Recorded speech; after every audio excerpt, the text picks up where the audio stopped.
Hello Internet, so nice to see you. Let's hear today's question. Interesting approach, but like the rest of the billions of other YouTube guitar lessons, it's just another pattern memorization exercise. Something that connects us to sheet music would be infinitely more valuable. No, it's not another memorization pattern. So I'm gonna say it immediately and it's gonna be very clear. You guys should not memorize things. You guys should not memorize anything in music. Memorization is a waste of time, okay? And with that, I mean that, I don't know, if you're studying what are the notes on your fretboard, or if you're studying, I don't know, the shapes of the triad on 3 strings, or if you're studying scale patterns, any time you spend trying to remember those patterns, it's time wasted. It's time that gives you back zero result. I cannot try, I'm trying to be clearer than that, but I cannot be clearer than that. Do not memorize things. Okay, so this is not like every other YouTube channel, get those 5 scale pattern, memorize them, you're done. Do not memorize things. So what should you do instead? If you don't memorize things, how are you going to be able to play scale patterns or find where the notes are? You shouldn't memorize them. You should play them. It's a distinction. It's an important distinction. Maybe a bit subtle, but very important. You should never spend time staring at a piece of paper trying to remember those things. You should spend all your time with a guitar in your hand, looking at the piece of paper and playing these on your guitar. And if it's a scale pattern, you can play it up and down, of course, but you can also play it in sequences,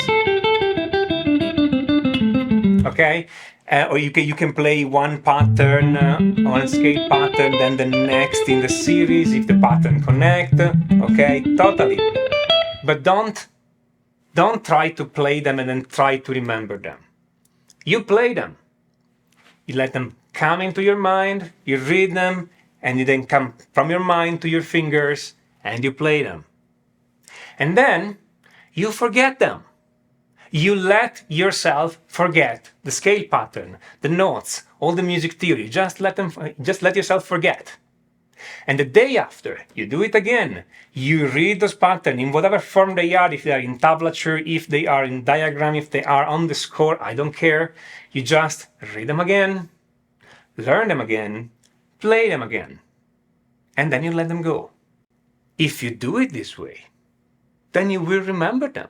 Your fingers will remember them for you, and that's a useful form of memory because your fingers will know where they are and how to play them. When you learn the notes, you've seen it from the video that I've already posted, and you're gonna see the video popping up right now. I'm not telling you to memorize the note. I'm telling you to play those notes. I'm telling you grab the note, I don't know, a G, and play that G on every string in order, and just play them. And if you forget it, that's great, it's expected, okay? All the time you spend trying to retain this information in your mind, it's time wasted. You are not playing, you're not doing the actual useful work. You're just stressing out, okay? Those things are not remembered consciously, if you want. I was about to say you're not remembering in your brain. Of course I remember in your brain. You have a memory only in your brain, not in your hand. The muscle memory, it's a useful fiction we use. It's not really true. Muscles don't have memory. But you cannot remember all those things consciously. You cannot remember all those things by willing yourself to memorize them. You can remember them by doing it over and over and over and over and over and over. And you guys are gonna tell me, so we have to practice that much? But that's the beautiful thing. This is your warm-up. All the memorization thing, which was just a useless effort before and was just a headache and stress because you know you were gonna forget all this, now becomes your warm-up. Play the scale up and down, you are warming up and you're learning the scale. You do this after maybe a week, maybe 2 weeks, maybe 3 months, who knows, but you've been playing that scale every day, you're gonna bet you're gonna remember it and be able to play it. So that's your warm-up. Every time you have something to memorize, do not sit down and memorize it. Do not stress out if you don't remember it. Just use it as a warm-up and play it. You do this, you become much better, much faster.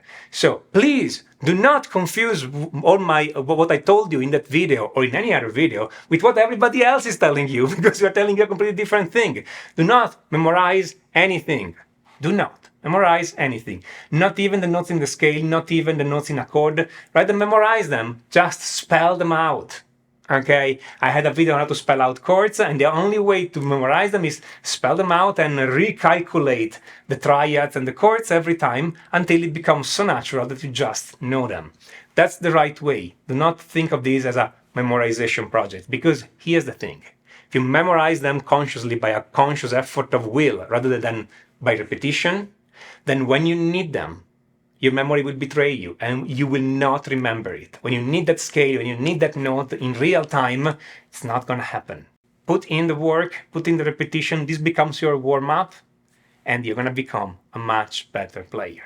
And if you want to know exactly how we memorize in this sense, by repetition and exercise, all the notes on the fretboard, I have an ebook out there for you. You're gonna get the link at one of the corners of the video. You can download it. It's completely free, okay? You can see exactly how I go about it, how I recommend to practice it. If you follow those instructions in 5 minutes a day, that you can use as a warm-up, okay? 5 minutes a day, in a few weeks, you're gonna know all the notes on your fretboard without having to do any conscious effort of memorizing them. Just try it out and let me know if it works, because I know it works and it will work for you. This is Tommaso Ziglia of musicallyforguitar.com, and until next time, enjoy!